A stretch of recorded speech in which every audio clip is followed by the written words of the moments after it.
पहला मुद्दा तो यह है कि भाजपा बात करती है संस्कारों की और विचारों की, विचार परिवार की बात करती है। तो मैं ये कहना चाह रहा हूँ कि बिल्कुल आप विचार परिवार की बात करिए, संस्कारों की बात करिए, लेकिन जो आपके जिन विधायकों ने दूसरी पार्टी के विधायकों को हराया, उन प्रत्याशियों को हराया पिछली 5 साल पहले, उसी प्रत्याशी को आपने वहाँ टिकट दे दिया। तो क्या ये भारतीय जनता पार्टी के कार्यकर्ता की भावनाओं पर कुठाराघात नहीं है?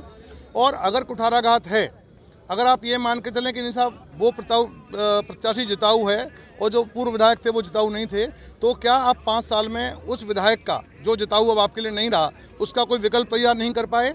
और अगर आप विकल्प तैयार नहीं भी कर पाए तो क्या आपको खैरागढ़ क्षेत्र का रहने वाला कोई भी बंदा नहीं मिला 3,26,000 वोटों में से जिसको आप चुनाव लड़ा पाते? यानी कि आप दूसरी पार्टी से इम्पोर्ट करके नहीं लाए, आप दूसरे क्षेत्र से इम्पोर्ट करके लाए।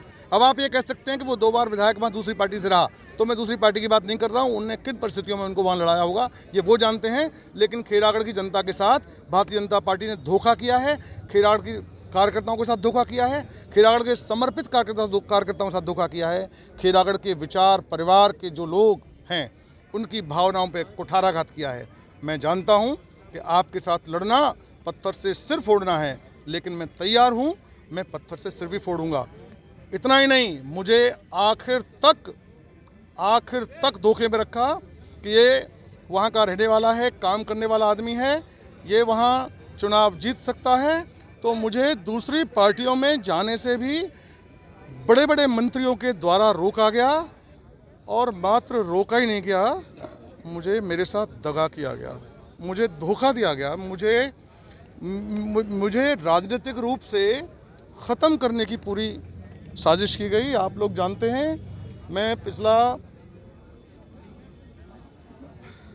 मेयर का चुनाव जिस तरह से यहाँ लड़ा, जिस तरह से जनता ने मेरा यहाँ साथ दिया, जो मेरी खैरागढ़ की जनता मेरे साथ जिस तरह से कंधा मिला के खड़ी हुई थी, मुझे इन राजनीतिक षड्यंत्रकारियों ने पैदा होने से पहले समाप्त कर दिया। मेरी भ्रूण हत्या कर दी गई। मुझे 3 साल दिनों रात मैंने मेहनत